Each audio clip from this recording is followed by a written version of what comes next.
Bismillahirrahmanirrahim. Today's topic is motion. Again, we will solve some questions of motion for O levels. Okay.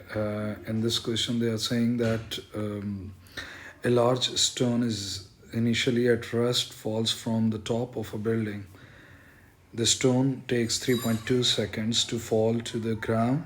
For this stone, air resistance can be ignored. Stating the formula that you use, आप कौन सा formula use करेंगे? Falls from the top of a building. ये हमारे पास एक building है, इसके ऊपर से आप कोई स्टोन फेंक रहे हैं और ये नीचे आ रहा है, ठीक है. सो fall air resistance can be ignored. अगर एयर रेजिस्टेंस इग्नोर्ड है, बहुत इंपॉर्टेंट पॉइंट ये है कि if air resistance is ignored तो क्या होगा कि एक्सेलरेशन यूनिफॉर्म होगी, ठीक है. यूनिफॉर्म एक्सेलरेशन होगी, ठीक. तो फॉर्मूला जो होगा हमारे पास वो क्या होगा? v minus u over t is equals to a. Acceleration बराबर होगा change in velocity upon time. The definition of acceleration is what change in velocity upon time. Final velocity is v, initial velocity is u, t is the time. ठीक है. So we can say that change in velocity with respect to time is known as acceleration. Now on figure 1.1, draw the speed time graph. Speed time graph for the fall of the stone label with x the line on the graph. हमने x करना है. 32 मिली second metre पर second इसकी speed हो जाएगी, zero से start होगी, ठीक है. और कितने टाइम में? 3.2 सेकेंड्स में. अब हम ये देखते हैं कि ये हमारे पास आ गया 3, तो 3.2 हमारे पास जो होगा वो होगा 1 and 2, क्योंकि ये 3 1 2 3 4 5 3.5, ठीक है. तो 3.2 सेकेंड्स तक इस लाइन में कहीं आएगा, ठीक है. इस लाइन में कहीं पे आएगा और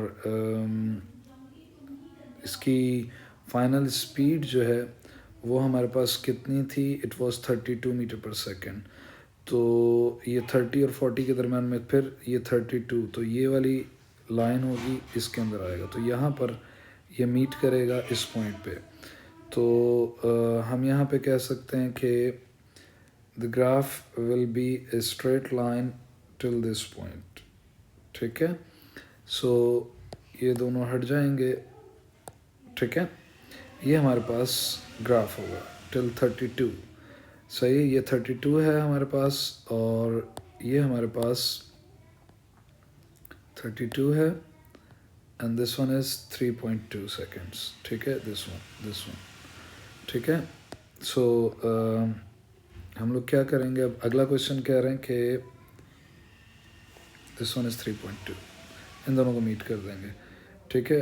अब कह रहे हैं कि use the graph in to determine the height of a building. Height of a building कैसे मालूम की जाएगी? Area under the graph. So area under the graph कुछ यूँ निकलेगा. This one is the area under the graph, ठीक है. अब एरिया अंडर द ग्राफ निकालने के लिए हम क्या करेंगे? ट्राइंगल है तो half of height into length, ठीक है. Half of height into length आ जाएगा हमारे पास. तो इट विल बी 3.2 या 3.2 इन या 32 इंटू 3.2 कर लें. 32 इंटू 3.2, ये हमारे पास इसका जो आंसर बनेगा वो बनेगा 51 मीटर्स. देन कह रहे हैं कि a smaller stone than the stone in A falls from the same building. Same building से इसको फेंका जा रहा है. The stone affected by air resistance. It is affected by air resistance. Now air resistance is applying on it. ठीक है. So if a stone is smaller, it's is falling, but now air resistance is not neglected. Air resistance increases as the speed increases. ठीक है. So what happens to the air resistance as the stone falls? So air resistance increases, ठीक है. ये हमारे पास आ जाएगा, इसको underline कर देंगे हम लोग. ऑन कह रहे हैं कि air resistance on figure 1.1 draw the possible time speed time graph, ठीक है. तो अब क्योंकि टर्मिनल वेलोसिटी पे भी आ सकता है, तो इसका ग्राफ कुछ कम होगा और कर्व होगा, ठीक है, ऐसे, ठीक। सो लेबल इट y, ठीक है। तो y तक हम इसको लेबल करते हैं और ये बहुत देर तक गिरता रहेगा, ज़्यादा टाइम लेगा गिरने में, ठीक है। ये ज़्यादा टाइम लेगा गिरने में, क्यों? क्योंकि एयर रेजिस्टेंस है। तो ये कुछ इस तरीके से हो जाएगा। इसको हम y कह देते हैं और इसको हम x कह देते हैं। Clear? Then in question number 2, figure 1.1 shows the distance time graph for a moving object. यहाँ से लेके यहाँ तक नॉन यूनिफॉर्म है। अगर यूनिफॉर्म होता तो ऐसे स्ट्रेट लाइन होती, ठीक है। तो नॉन यूनिफॉर्म एक्सेलरेशन है, नॉन यूनिफॉर्मली इंक्रीज हो रही है स्पीड। स्पीड इज़ डिक्रीजिंग ना, यहाँ से लेके यहाँ तक गौर से देखें। अगर तो स्पीड यूनिफॉर्मली इंक्रीज हो रही होती तो यूँ होती। सो इसमें हमारे पास इन स्पीड जो है वो नॉन यूनिफॉर्मली इंक्रीज हो रही है, लेकिन ये नॉन यूनिफॉर्मली पहले स्पीड, क्योंकि ग्रेडियंट डिक्रीज हो रहा है तो स्पीड भी डिक्रीज हो रही है। तो हम ये कहते हैं कि डिस्टेंस टाइम ग्राफ का ग्रेडियंट जो होता है वो स्पीड होता है। डिस्टेंस टाइम ग्राफ का ग्रेडियंट अब कम हो रहा है। जब कम हो रहा है, पहले ग्रेडियंट ज़्यादा था, फिर कम हो गया, फिर और कम हो गया, फिर और भी कम हो गया। तो डिस्टेंस टाइम ग्राफ का ग्रेडियंट कम हो रहा होता जा रहा है। तो इसका मतलब क्या है कि speed is decreasing. So speed is decreasing. Describe the speed of the object between point A and B. So हम ये कहते हैं speed is decreasing, ठीक है, ओके। क्योंकि डिस्टेंस टाइम ग्राफ है तो डिस्टेंस टाइम ग्राफ का ग्रेडियंट डिक्रीज हो रहा है तो स्पीड इज डिक्रीजिंग, ठीक है। अब हम ये कहते हैं कि बी एंड सी में स्पीड इज कांस्टेंट, ठीक है। अब क्या कह रहे हैं? Describe the speed of the object between, describe करें स्पीड। अब वो स्पीड है कितनी, तो वो हम एवरेज स्पीड ले लेते हैं। एवरेज स्पीड कितनी होगी? वो होगी total distance upon total time, total distance upon total time, ठीक है। इस तरीके से सॉल्व कर लेंगे, या फिर आप ये कहें कि स्पीड इज़ डिक्रीजिंग, ये भी काफ़ी है, ठीक। अब और कितनी है वो भी आप निकाल सकते हैं। अगर निकालना चाहें तो आप ये कह सकते हैं कि total distance upon total time,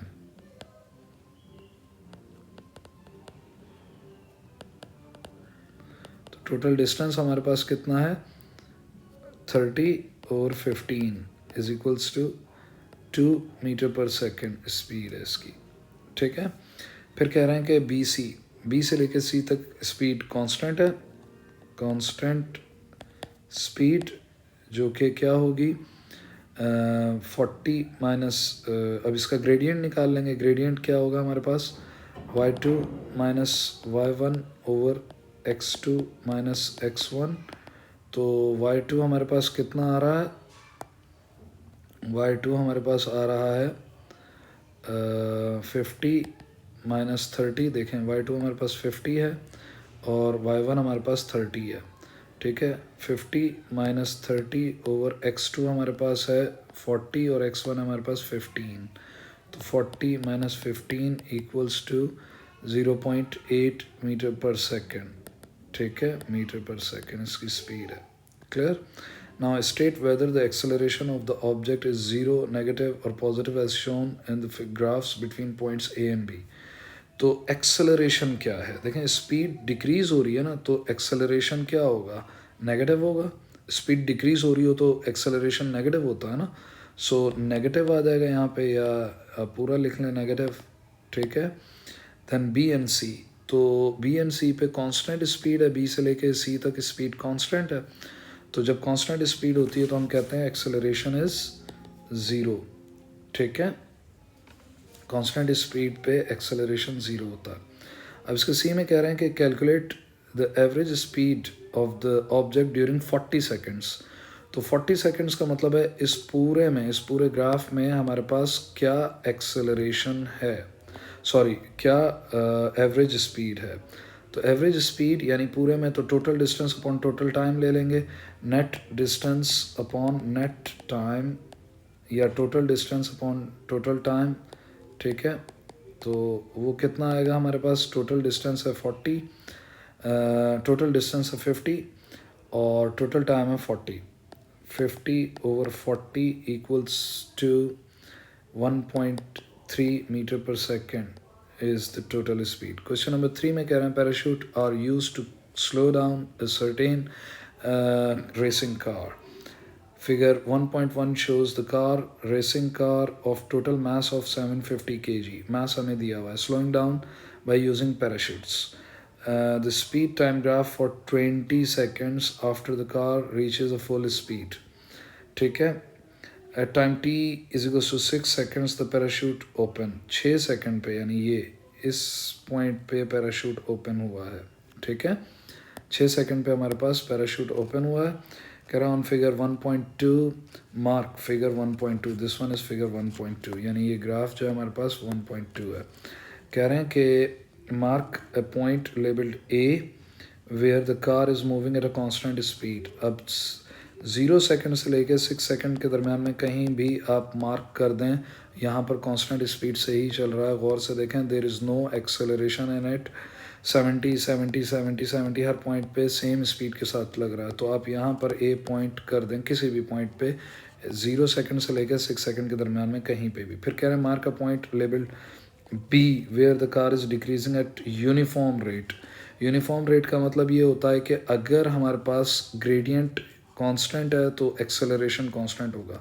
speed time graph का ग्रेडियंट हमारे पास एक्सेलरेशन होता है और अगर ग्रेडियंट कांस्टेंट है तो एक्सेलरेशन कांस्टेंट है. तो गौर से देखें यहाँ तक कहाँ तक कांस्टेंट है. तकरीबन इस पॉइंट तक हमारे पास ग्रेडियंट कांस्टेंट है. इस पॉइंट तक तकरीबन. ठीक है. या इस पॉइंट तक ले लें. यहाँ तक ग्रेडियंट कांस्टेंट है. ठीक है. तो ग्रेडियंट कांस्टेंट कहीं भी आप लगा सकते हैं. इस पॉइंट में इस पॉइंट पे कहीं भी आप लगा दें ग्रेडियंट कांस्टेंट ही है. ठीक है. तो ग्रेडियंट कांस्टेंट है तो डिसेलरेटिंग यूनिफॉर्म रेट. यूनिफॉर्म रेट का मतलब क्या है कि यूनिफॉर्म एक्सेलरेशन है. तो यूनिफॉर्म एक्सेलरेशन में हमारे पास ग्रेडियंट कांस्टेंट होना चाहिए क्योंकि स्पीड टाइम ग्राफ का ग्रेडियंट कांस्टेंट होता है. ग्रेडियंट कांस्टेंट होता है तो एक्सेलरेशन कांस्टेंट होता है. फिर कह रहे हैं mark a point label C where the car is decelerating non uniform rate. यानी एक्सेलरेशन अब जहाँ पर क्लियर कर्व नज़र आ रहा है ये इधर इधर इधर कहीं भी सी मार्क कर सकते हैं आप. क्यों? क्योंकि यहाँ पर ग्रेडियंट कांस्टेंट नहीं है तो एक्सेलरेशन कांस्टेंट नहीं है. ये नॉन यूनिफॉर्म है. फिर कह रहे हैं calculate the deceleration of the car at t is goes to 6.5 seconds. अब 6.5 सेकेंड्स कहाँ पे बन रहे हैं वो गौर से देखते हैं हम लोग. ये 6 है तो 6 यहाँ पर हमारे पास 7 बन रहा होगा. ऑब्वियसली ये 7 होगा तो 6.5 कुछ यहाँ पर होगा. तो 6.5 कुछ यहाँ पर हमारे पास हमने इस पॉइंट पे क्या मालूम करनी है एक्सेलरेशन. तो क्या मालूम करनी है हम लोगों ने. कह रहे हैं कैलकुलेट द डिसेलरेशन यानी एक्सेलरेशन मालूम करनी है. यानी डिसेलरेशन एक्सेलरेशन डिसेलरेशन में नेगेटिव पॉइंट आ जाता है. नेगेटिव साइन आ जाता है सिर्फ. ठीक है. तो इसका ग्रेडियंट निकालते हैं हम लोग. यहाँ से लेके यहाँ तक 7 तक हम कहते हैं कि एक्सेलरेशन कांस्टेंट है. ठीक है. तो 7th पॉइंट तक एक्सेलरेशन कांस्टेंट है 7th सेकंड तक. ठीक है. 6 से लेके 7 सेकंड तक एक्सेलरेशन हमारे पास कांस्टेंट है. ठीक है. समझ रहे हैं बात ये कि 6th और 7th सेकंड के दरमियान में एक्सेलरेशन कांस्टेंट है. तो हम लोग ग्रेडियंट निकालते हैं. ग्रेडियंट निकालने के लिए हम क्या करते हैं y2 minus y1 over x2 minus x1. ठीक है. तो अब y2 क्या होगा हमारे पास 7 पे 7th सेकंड पे हम ये देखते हैं कि स्पीड कितनी है. तो स्पीड हमारे पास 7th सेकंड पे तकरीबन 40 है. ठीक है. ये है ना 7th सेकंड हमारे पास. ठीक है. इस पे 40 है और 70 थी 0 सेकंड पे. तो y2 माइनस y1 तो y2 हमारे पास है 40 minus 70 over x2 minus x1. x2 हमारे पास 7 है minus 6 is equals to minus 30 over 1 is equals to minus 30 metre पर सेकेंड स्क्वायर. ठीक है. तो माइनस 30 मीटर पर सेकेंड स्क्वायर हमारे पास क्या आ जाएगा एक्सेलरेशन. क्लियर. देन तो डिसेलरेशन है नेगेटिव हटा देंगे. डिसेलरेशन में नेगेटिव पहले से आ रहा है तो एक्सेलरेशन हटा दें. नेगेटिव एक्सेलरेशन का मतलब ही डीसेलरेशन होता है, तो नेगेटिव एक्सेलरेशन मतलब डीसेलरेशन, तो नेगेटिव हट जाएगा। The resultant force acting on the car at this time, negative force F is equals to m a होता है हमारे पास। F is equals to m a का फॉर्मूला लगेगा। F कितनी है हमने मालूम करनी है, मास कितना है 750 kg इन्होंने पहले दिया हुआ था, ये देखें 750 kg इन्होंने पहले दिया हुआ था, तो 750 से हम मल्टीप्लाई कर देंगे किसको, 30 को। 750 मल्टीप्लाई बाय 30 हमारे पास आंसर आ जाएगा 22500 Newton's. Clear? Then explain why there is no resultant force acting on the car at t is equals 4 seconds. 4 second पे, ये 4 सेकेंड पे there is no air resistance। अभी कांस्टेंट वेलोसिटी से चल रही है ना, तो कांस्टेंट वेलोसिटी का मतलब है कि इंजन तो फोर्स लगा रहा होगा लेकिन उतनी ही एयर रेजिस्टेंस होगी, तो हम कहेंगे बैलेंस्ड फोर्सेस हैं कौन कौन सी, बैलेंस्ड फोर्सेस कौन कौन सी हैं, air resistance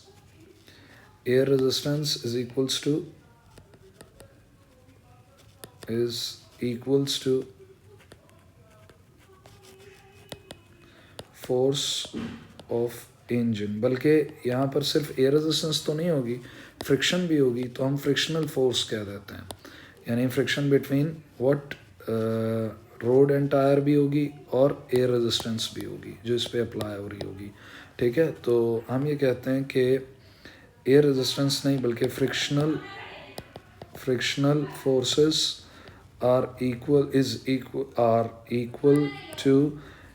to what the force of engine। ठीक है, फिर क्वेश्चन नंबर 4 में कह रहे हैं कि in figure 1.1 shows the distance time graph for 3 different objects A, B and C। A में हमारे पास क्या आ जाता है, अगर ये डिस्टेंस टाइम ग्राफ है तो कह रहे हैं स्पीड का बताएं, describe the motion of each object A B and C by selecting the appropriate description from the list below. ठीक है, describe the motion of each of the object A and B and C by selecting the appropriate description from the list below. Constant speed, increasing speed, decreasing speed, stationary.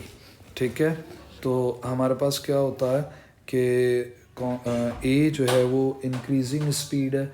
ठीक, ए हमारे पास क्या है, distance का curve जो है वो change हो रहा है और कर्व बढ़ रहा है, यानी ग्रेडियंट इज़ इंक्रीजिंग। तो ग्रेडियंट जब इंक्रीज कर रहा है तो स्पीड भी इंक्रीज कर रही होगी।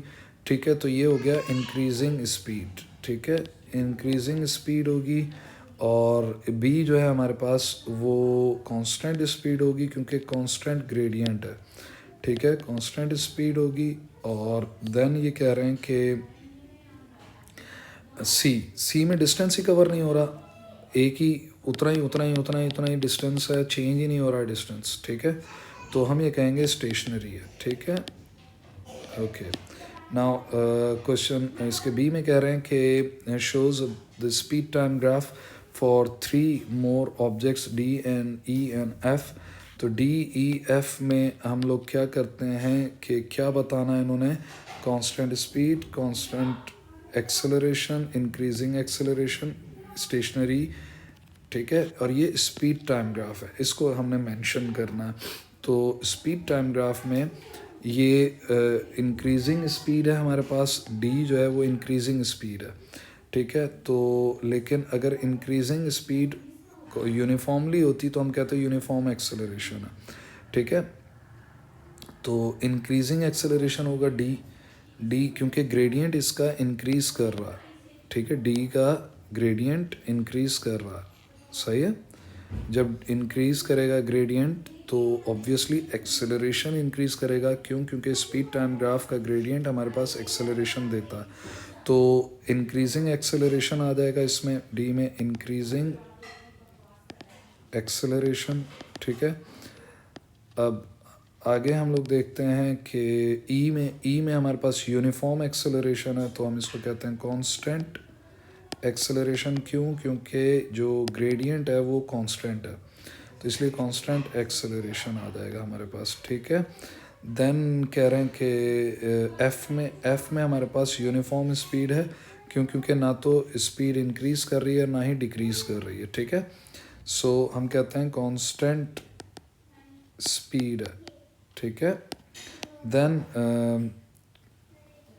कह रहे हैं figure 1.3 shows a person bungee jumping from a bridge. The person is attached to a long elastic rope, ठीक है। फिर कह रहे हैं in figure 1.5 seconds 1.5 seconds the speed of the jumper increases from 0 to 10.5 meter per second. Calculate her average acceleration during this time. तो acceleration का formula हमारे पास होता है v minus u over T. तो फाइनल वेलोसिटी हमारे पास है 10.5 और initial है हमारे पास 0 और टाइम है हमारे पास 1.5। तो इन दोनों को जब हम डिवाइड करेंगे तो हमारे पास आंसर आ जाएगा 7 मीटर पर सेकेंड स्क्वायर, ठीक है। 7 मीटर पर सेकेंड स्क्वायर, 7 मीटर पर सेकेंड स्क्वायर, सही है, इज द एक्सेलरेशन, ठीक है। तो एक मार्क फॉर्मूला का होगा, एक मार्क राइट आंसर का होगा। At one point during the fall she reaches her maximum speed, state her acceleration at this point. वो किस पे पहुंच गई? मैक्सिमम स्पीड पे। अब इससे ज़्यादा स्पीड नहीं बढ़ रही तो एक्सेलरेशन ज़ीरो हो जाएगा, ठीक है। एक्सेलरेशन बिकम्स ज़ीरो, ठीक। देन या there is no acceleration. What can be said about the forces acting on her at this point. इस पॉइंट पे क्या होगा हमारे पास फोर्सेस के हवाले से अगर हम बताएं तो क्या होगा? तो फोर्सेस के लिहाज से हम ये कह सकते हैं कि द फोर्सेस आर इक्वल, ठीक है। द फोर्सेस आर बैलेंस्ड, ठीक। तो जब फोर्सेस बैलेंस्ड हैं तो there is no acceleration in it, ठीक है। तो हम ये कहते हैं वेट या downward forces are equal to upward forces, ठीक। देन नेक्स्ट क्वेश्चन में हमें कह रहे हैं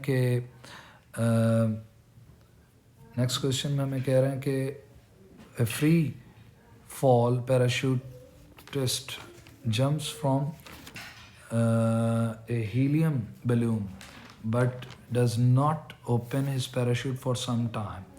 On figure 1.1 shows the speed time graph of his fall. Point B indicates when he opens his parachute, ठीक है। पॉइंट बी पे पैराशूट ओपन किया गया है, याद रखिएगा। Now state the value of the gradient of the graph immediately after T is equals to 0। जैसे ही उसने जंप किया, immediately after time T is equals to 0, जैसे ही उसने जंप किया है फ़ौरन उस टाइम तो एक्सेलरेशन हमारे पास 9.81 होगा, क्योंकि there is no air resistance, no speed is there. जब स्पीड नहीं है तो ऑब्वियसली एयर रेजिस्टेंस भी नहीं होगी, तो एक्सेलरेशन वही होगा 9.81 मीटर पर second square. Then can I explain why the gradient has this value. तो हम क्या कहेंगे? There is no air resistance, ठीक है। There is no air resistance, so only the gravitational force is applying, gravitational force is applied, ठीक है। Okay, then कह रहे हैं कि state how figure 1.1 shows the acceleration decreases between t is equals to 0 and the time to a। 0 से a तक non uniform acceleration है, ठीक है। shows how the acceleration shows that the acceleration decrease t is equals to 0, ठीक है। तो state how figure shows that the acceleration decreases, acceleration decrease कैसे हो रही है?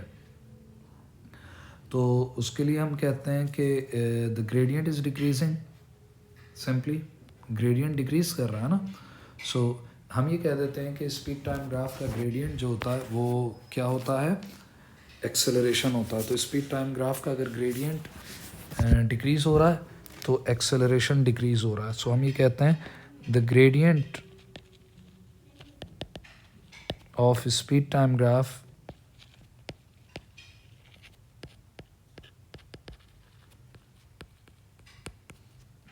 gives us acceleration. So gradient is decreasing. ठीक है, तो इन ग्रेडियंट डिक्रीज कर रहा है तो ऑब्वियसली एक्सेलरेशन डिक्रीज करेगी. ठीक है, देन आगे कह रहे हैं कि explain in terms of forces what is happening in section A B. So air resistance is increasing as the speed increases. The air resistance increases. और एक वक्त आया वेट जो कि डाउनवर्ड फोर्स है, weight equals to air resistance. तो क्या आ जाएगा जब वेट एयर रेजिस्टेंस के बराबर हो जाता है? Terminal velocity reaches.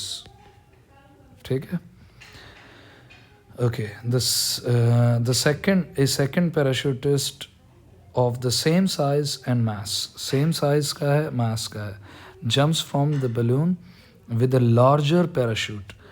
He also opens his parachute at point B.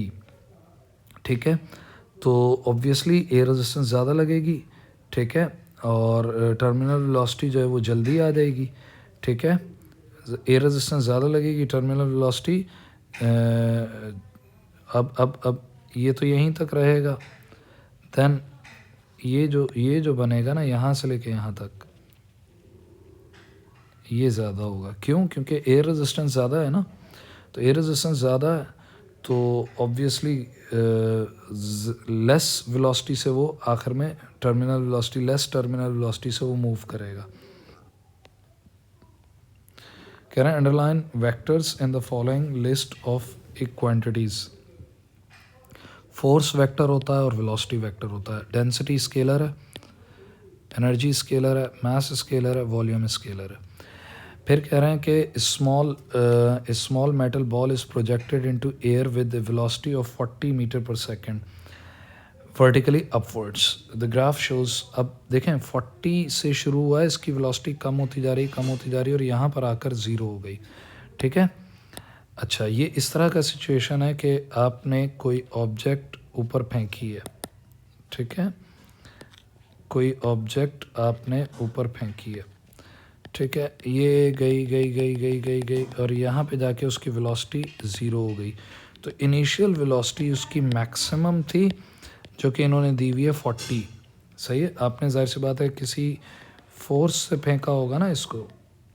हाँ, किसी फोर्स से फेंका होगा इसको, तो ये ऊपर जाके जैसे आपने ऊपर छोड़ा इसको तो ये 40 मीटर पर सेकंड से मैक्सिमम स्पीड इसकी इस पॉइंट पे मैक्सिमम स्पीड थी. फिर कम होती गई और यहाँ पर पहुँचने के बाद इसकी वेलोसिटी हो गई ज़ीरो. तो ये है जहाँ पे वेलोसिटी हो गई ज़ीरो. फिर कह रहे हैं use the graph to find the time at which the ball reaches its maximum height. Maximum height पे कब पहुँचेगी? तो हाइट या डिस्टेंस के लिए हम लोग यूज़ करते हैं ग्रेडियंट, और वो क्या है? Area under the graph. तो एरिया अंडर द ग्राफ हम लोग यूज़ करते हैं. वो एरिया अंडर द ग्राफ कैसे यूज़ करेंगे हम लोग कि y2 area under the graph. ठीक है, अच्छा पहले ये कह रहे हैं टाइम. फर्स्ट में कह रहे हैं the time at which the ball reaches it's maximum height. Time बताएं जिस पे वो मैक्सिमम हाइट पे पहुंचा है. तो ऑब्वियसली वो टाइम जो होगा हमारे पास, वो ना तो गौर से देखें, ना तो वो 4.5 है. 4.5 होता तो यहाँ पर होता बीच में. ठीक है, कुछ इस पॉइंट पे होता 4.5. तो 4.5 से ज़्यादा 1 भी नहीं है, 4.1 भी नहीं है, तो तकरीबन 4.8 है ये. तो हम यहाँ पे लिख देते हैं 4.08. सॉरी 4.08 है, 4.1 नहीं है ना, और ना ही 4.05 है. ठीक है, ठीक. तो फिर कह रहे हैं the deceleration of the ball. Deceleration हम लोग निकालते हैं। डिसेलरेशन कैसे निकालेंगे? ग्रेडियंट से, क्योंकि स्पीड टाइम या वेलोसिटी टाइम ग्राफ का ग्रेडियंट जो होता है वो हमारे पास क्या होता है? एक्सेलरेशन होता है। तो वो हम निकालते हैं। उसके लिए हम क्या करते हैं? y2 minus y1 over x2 minus x1। तो y2 हमारे पास क्या है? y2 हमारे पास 0 है, 0। और y1 हमारे पास क्या है? 40 है, ठीक है। और x2 हमारे पास है 4.08 और 0 है इनिशियल टाइम, ठीक है। तो यानी 40 ओवर 4.08 ये आ जाएगा 9.8, ठीक है। Okay, then the maximum height reached. Maximum height कितनी रीच कर रहा है? तो मैक्सिमम हाइट के लिए हम क्या करेंगे? टाइम लेंगे, area under the graph. Maximum height के लिए एरिया अंडर द ग्राफ। अब एरिया अंडर द ग्राफ कैसे निकालेंगे? That is why half of what? Half of height into length. तो हाइट कितनी है हमारे पास? हमारे पास इसकी हाइट है 40 और लेंथ है हमारे पास 4.08। इन दोनों को मल्टीप्लाई करके डिवाइड करेंगे तो ये 81.6 मीटर्स बनेगा।